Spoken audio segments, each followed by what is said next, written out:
Hello, gardening friends. This is Saturday, September 17th at high noon, and it's about 89 to 90 outside. And I thought what I'd do today is a walk around with an emphasis on doing a palm inventory. Since I finished the little series of 8 videos on palms, I'd show you the different palms that I have all at one time, as well as getting an indication of their general health and things to look out for. Here in the camellia garden, this is the seedling palm that I was talking about. It's a needle palm, and this is the one that I moved quite a few times. It looks healthy. It's green at the top. It's actually a little taller than I thought it was.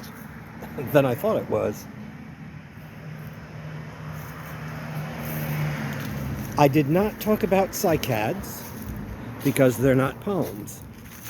They are their own species, and so I'll talk about them under another series of non-palms that I'll put together shortly.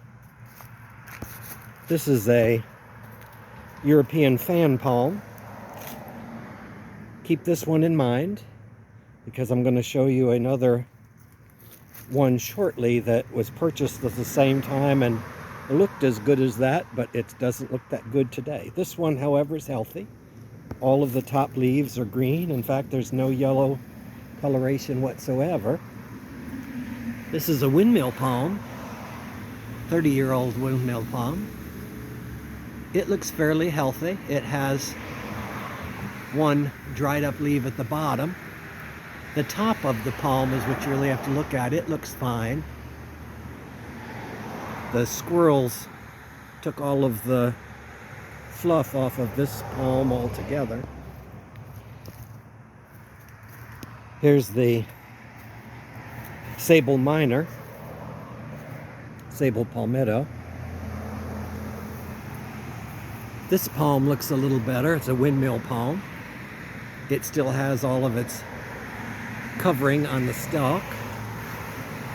It's yellowing at the bottom, but again, that's normal. At the top of the palm, it's nice and green, and so that's healthy.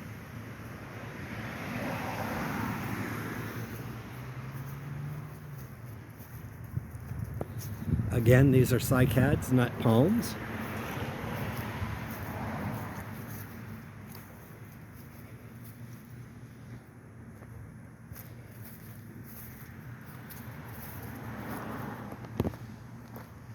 It's a beautiful day. It's been beautiful the last few days, so that's one of the reasons I've been making as many videos as I've been able to, because it's just beautiful to be out here. The humidity is relatively low.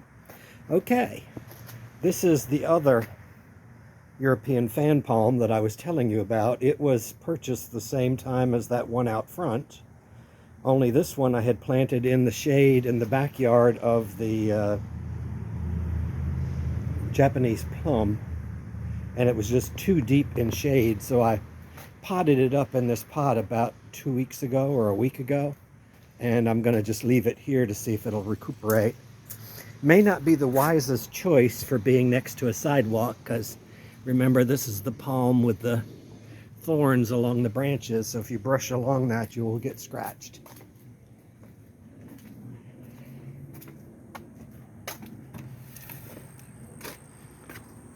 Windmill palm. This one looks like the top leaves are a little on the light side. They're showing a little bit of yellowing, so I may go ahead and add a little more. This definitely is showing yellow.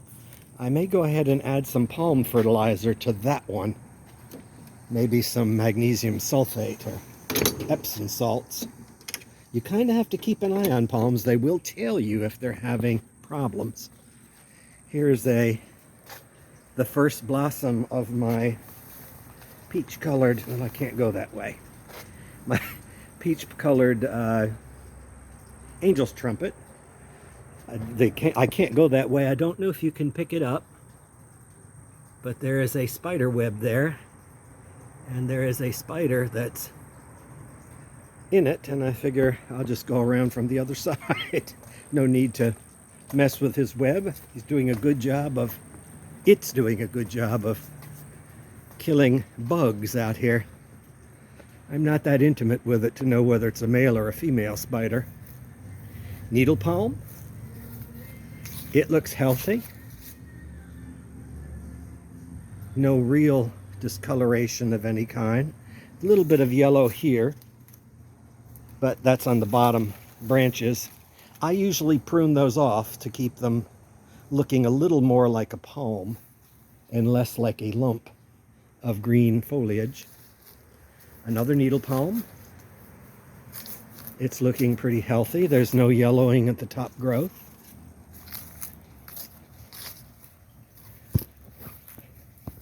Saw palmetto is doing fabulously well here. That's the one with the fruits. And another one over there. When I transplanted these, there are 4 of them. I'll show you 2 more shortly that are smaller. They had about a 4-foot underground root structure that was kind of like as thick as my arm and about 4 foot long. What I had read is they don't regenerate if you break the roots. So I dug them out as best I could to the tip of the root so I didn't break it. And they seem to catch over here. I did forget one palm, which is another needle palm right here.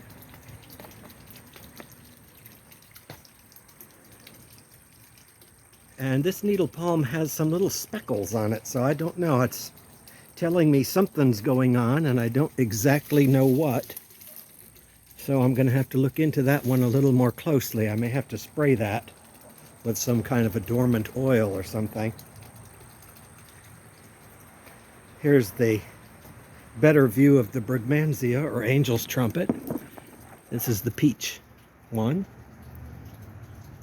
They get really fragrant at night, and it opened last night, and I put a short out on that.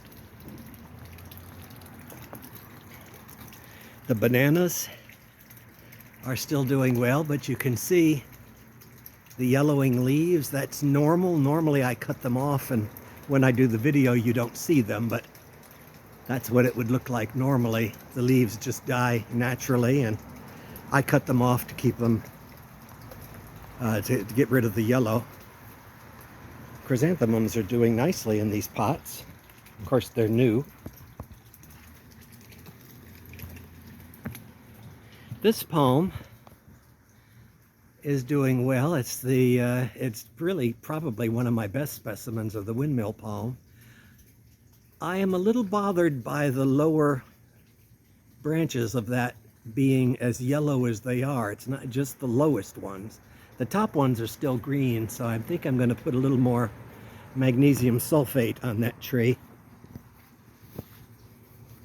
On that palm, I should say. The Pindo palm is looking fine. No yellowing. It typically doesn't have a problem with yellowing. Oh! For those of you that want to know what a little Pindo palm looks like, this is a seedling. Let's see, there you go.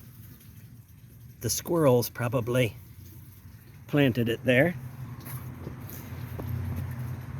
There used to be one that grew where this African iris is, and I let it go, but unfortunately I had to cut it back because it got to obscure access to the back deck, and so I wound up having to cut it out. By the way, if you've ever had to cut down a palm tree, they are extremely tough woods. I would suggest using a Sawzall. I cut that one down by hand, and it took forever using a sharp pruning saw. These two are looking fine, the windmills. I did put some, the smaller one is showing a little yellowing at the top. and a little bit too far to the top for my taste. And so I am a little worried about that one, not so much the other one, although it's showing a little yellowing too. And I went ahead and put some Epsom salts or magnesium sulfate down this morning and watered it in. I've been watering the backyard in well today because we're kind of in a little dry spell.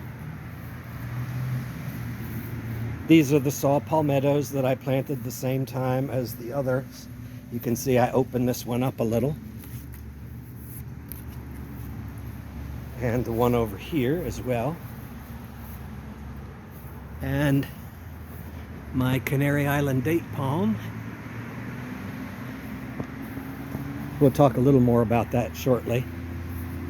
The lady palm, the cuttings that I took, so far so good. It's only been about a week though, so it's kind of early to tell if they're going to catch.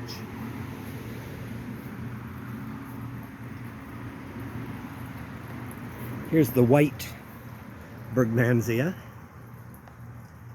in bloom. It's better at night. Here's the ladyfinger palm. This one's lady palm. This one's doing really well. Full disclosure, my little Phacohedra cutting has apparently totally died. There's still a stub at the bottom of all of that where it used to be. It may come back. I guess there's one green leaf left on it yet. But I don't know. It may or may not make it. That's just the way things are. Let's see. This needle palm is doing well. Needle palms don't usually have any problems, so they're pretty carefree. Same with the saw palmetto. No real problems with it.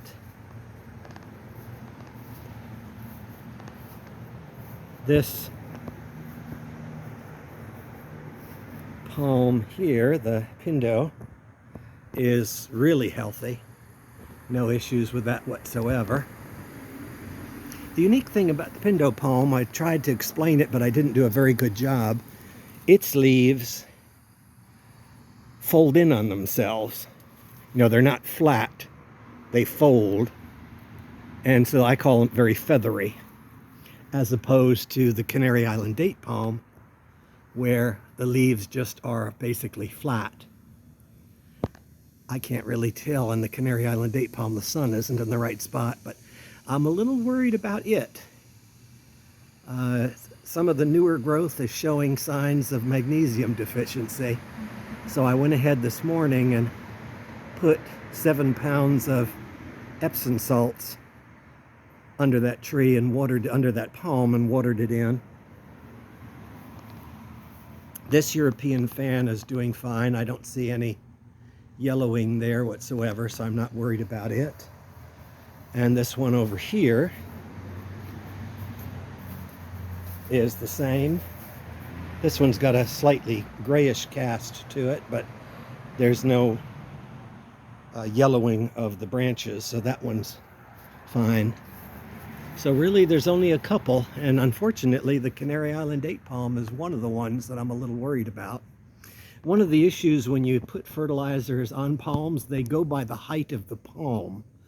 And in this case, do you take the height as just the stalk of the palm or the entire palm itself to the tip of the frond? That's kind of up for question. It doesn't really say on the bag of fertilizer. And so what I do is I go by the size of my fence, or the size of the trunk. My fence is an 8-foot high fence. And if you go back far enough, it's about half above the fence and half below. So I'm guessing it's about 16 feet to the base of the palm, and then another, probably another 8 feet, if not more, at the top. And so what I do is I'm kind of fertilizing it. I was fertilizing it for the equivalent of a 20-foot height. And so I'm going to start fertilizing it for a 30-foot height and see if that makes any difference. So there you have it. You just have to keep track of anything you grow, really, just to see how it's doing. So only a couple of palms do I need to do something more to. The others are doing fine and have no issues with them. So there you have it. It's my palm inspection, if you will, if you were keeping track. It should be 27 palms altogether, with a couple extra, these little seedlings. There's one here, and actually I think there's one more back in here. They are really fertile. Yeah, here's another. This stuff here I'm going to talk about in an upcoming video. That's another non-palm item. The botanical gardens here in town sold me that stuff as pleated palm, and in my frenzy to collect everything palm related and put it in my backyard, I bought it and planted it. I've just recently moved this one here. It didn't used to be here earlier in the spring, but it is, they called it pleated palm. It turns out its real name is palm grass. And the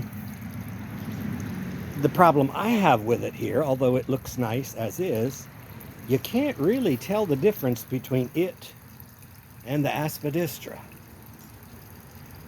If you just had a stand of that, it would look good, but if you mix it in, like back over here where it was originally,